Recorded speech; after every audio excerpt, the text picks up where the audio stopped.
Indonesia nggak diajak cari duit sama tetangga. Singapura dan Malaysia.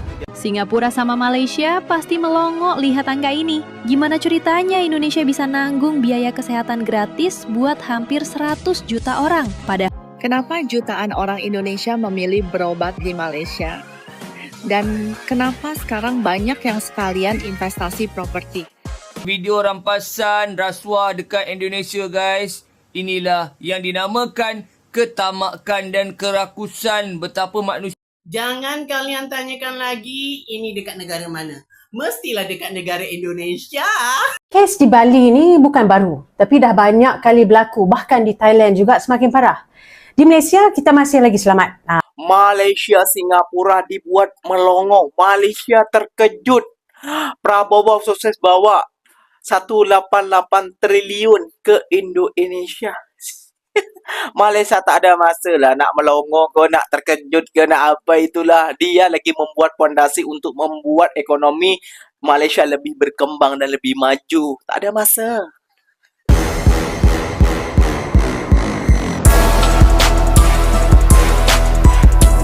Assalamualaikum warahmatullahi wabarakatuh, geng. Berjumpa lagi bersama saya, Iki. Gimana kabar saudara-saudara, sahabat-sahabat saya? Semoga kabar kalian selalu baik-baik saja. Dilindungi oleh Allah Subhanahu wa taala, dijauhkan dari segala bala musibah dan diberi umur panjang. Amin ya rabbal alamin. Oke, geng, seperti biasanya di video kali ini Ikinya akan nge-reaction beberapa video yang telah di-tag maupun yang telah terjumpa di TikTok. Dan di video kali ini Ikinya akan nge-reaction sebuah video yang membuat kita ngakak, geng. Malaysia melongo, Singapura melongo, dan Malaysia terkejut. Prabowo sukses bawa 188. Apanya yang mau diterkejutkan? Iya, kalau rakyat Malaysia itu terkejut. Wah, kok seperti ini ya SDM warga Indonesia? Wah, kok seperti ini ya para menteri-menteri Konoha?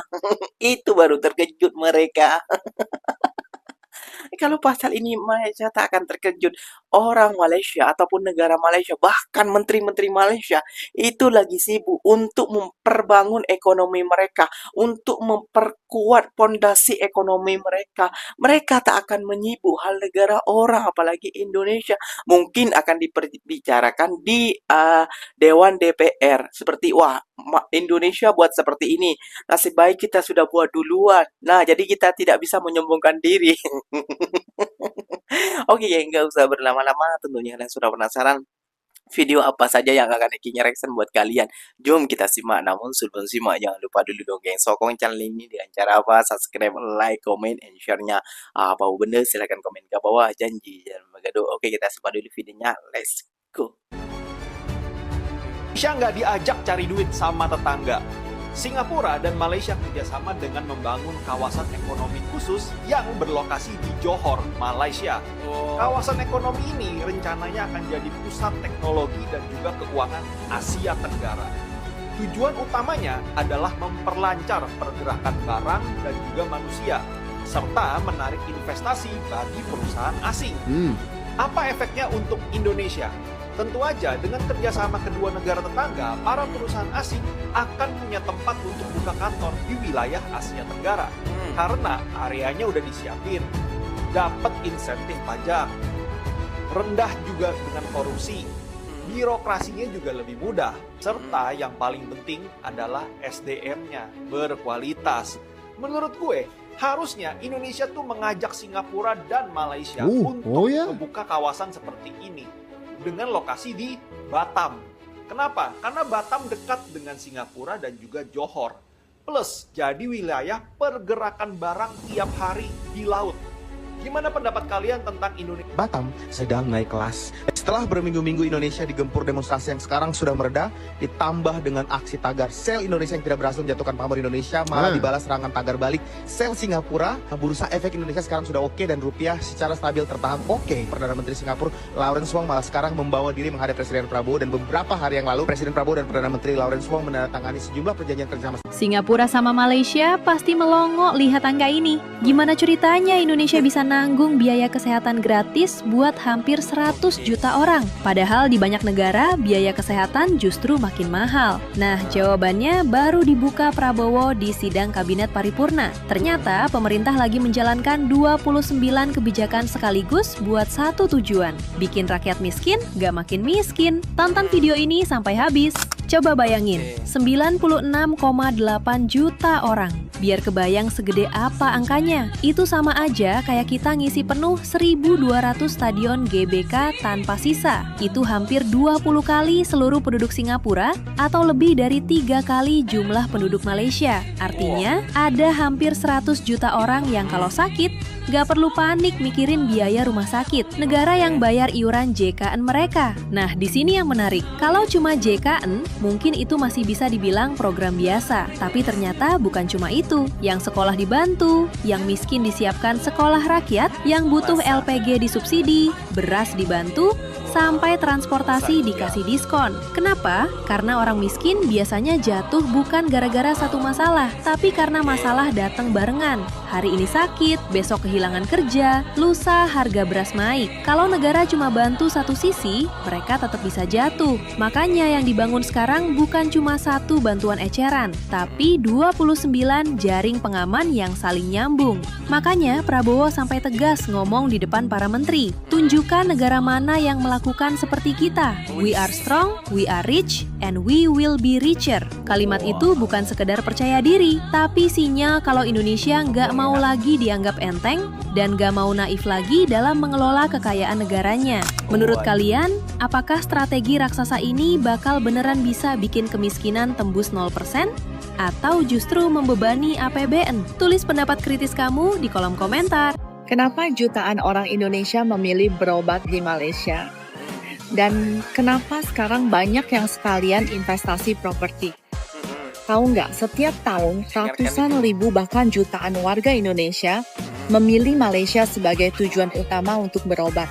Alasannya memang sederhana, biaya pengobatan lebih transparan dan seringkali lebih terjangkau dibandingkan kota-kota besar di Indonesia ataupun di negara tetangga seperti di Singapura. Dan juga pastinya didukung fasilitas medis modern, proses diagnosis yang cepat, serta tenaga medis yang ramah dan mudah diajak berkomunikasi. Nggak heran memang rumah sakit seperti Island Hospital, Glen Eagles, Prince Court, Lo Guan Lai, hingga Mahkota Medical Center menjadi pilihan banyak masyarakat Indonesia. Pastinya selain kualitas layanan, Penang dan Johor juga sangat mudah dijangkau dari Indonesia, jadi perjalanan kontrol kesehatan memang menjadi lebih praktis.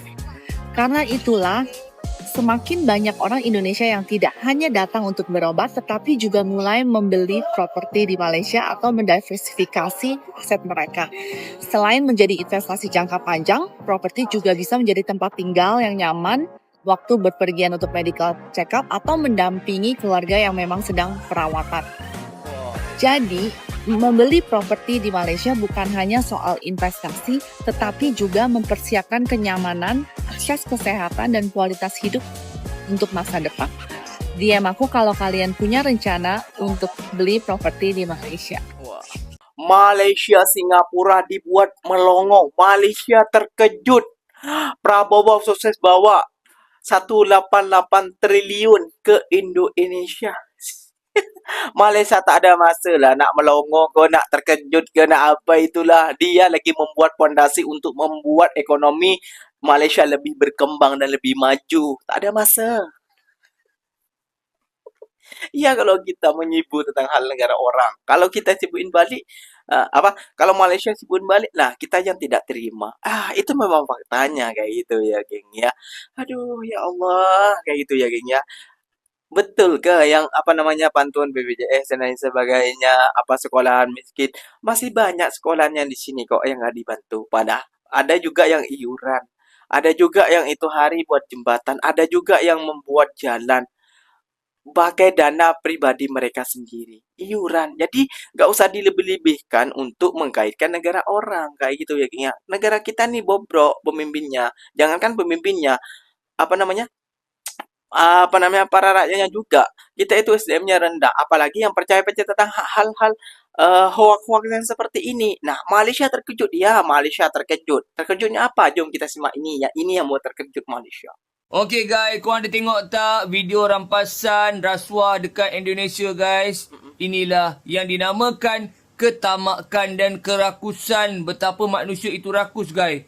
74 kilo jongkong emas kena rampas. Itu belum duit lagi guys. Memang tak tahulah, terlalu banyak rasuah yang dia terima sampai tak tersimpan. Inilah dia yang membuktikan manusia tak pernah cukup. Tak akan pernah cukup. Perkara ini berlaku dekat Indonesia guys. Apa pun kita jadikan pengajaran dan ambil pesanan moral daripada apa yang berlaku. Kawan-kawan dekat Indonesia, boleh tolong komen apa yang berlaku. Kalau ada, tinggalkan komen. Kita nak daripada kawan-kawan Indonesia kongsi fakta apa yang berlaku. Terima kasih kerana menonton. Jangan kalian tanyakan lagi ini dekat negara mana. Mestilah dekat negara Indonesia. Ini yang membuat orang Malaysia mendongok. Terkejut. Inilah yang dinamakan jembatan kerangka tanpa daging. Aduh, ya Allah, ya Rabbi. Jangan. Kalau mau menyeberangi jembatan ini harus membutuhkan mental yang kuat dan keberanian yang tinggi. Kalau tidak mempunyai tersebut, tidak akan bisa menyeberangi jembatan ini. Karena ini adalah satunya jembatan yang ada di dunia, yaitu yang hanya ada di Indonesia.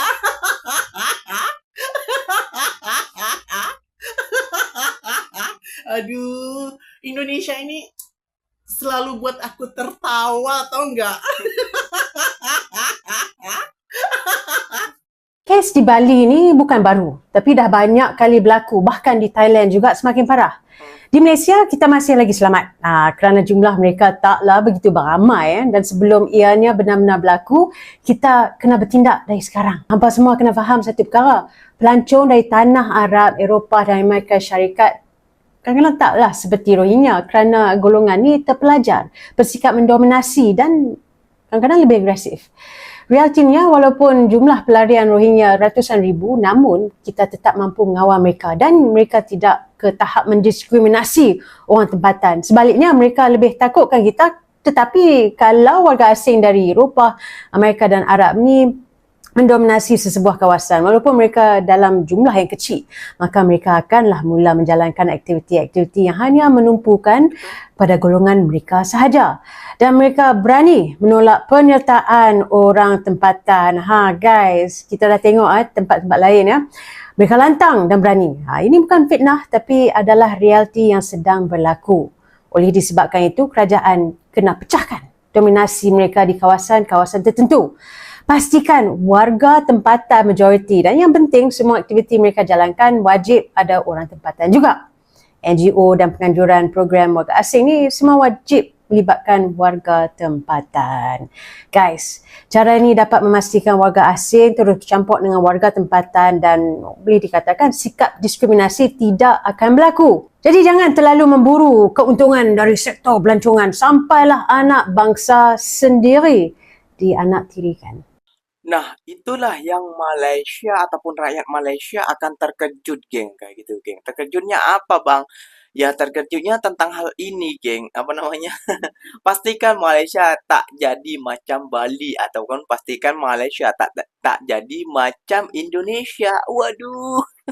Ya, karena di Indonesia para pelancongan itu tidak dikawal ya, geng. Ya, kalau di Malaysia itu kan dikawal kayak gitu ya, geng. Ya, karena di sana itu tegas dan juga ada undang-undangnya yang membuat para pelancong itu ya lumayan takut lah kayak gitu ya, geng. Ya, kalau di Bali isu baru ini apa namanya, geng, ya, tentang warga lokal tidak boleh ikut lari. Wah, di dalam negara udah dijajah ini. Aduh, sama pemerintah udah dijajah, sama apa namanya orang luar udah dijajah. Gimana ini? Aduh, itulah geng yang membuat orang Malaysia terkejut. Jembatan seperti itu, seperti tadi, dan juga para koruptor yang tamak, yang rakus, itulah orang Malaysia yang akan terkejut, geng. Bukan terkejut apa? Kasihan sama rakyat Konoha, rakyat Indonesia. Itu karena hidupnya selalu seperti ini, selalu dibayang-bayangi oleh kesedihan, kesuraman, kesejahteraan, Indonesia gelap dan lain sebagainya. Kasihan geng rakyat Malaysia kepada kita aslinya, ya kan? Betul kan? Oke geng, mungkin videonya sampai di sini saja. Semoga video ini bermanfaat dan semoga kalian suka dengan video-videonya. Terima kasih banyak buat kalian yang telah like, comment, and share-nya. Apa benda silahkan tulis di kolom komentar. Ikinya pamit undur diri dulu. Wassalamualaikum warahmatullahi wabarakatuh geng. Berjumpa lagi tahun di mana di next video. Bye bye.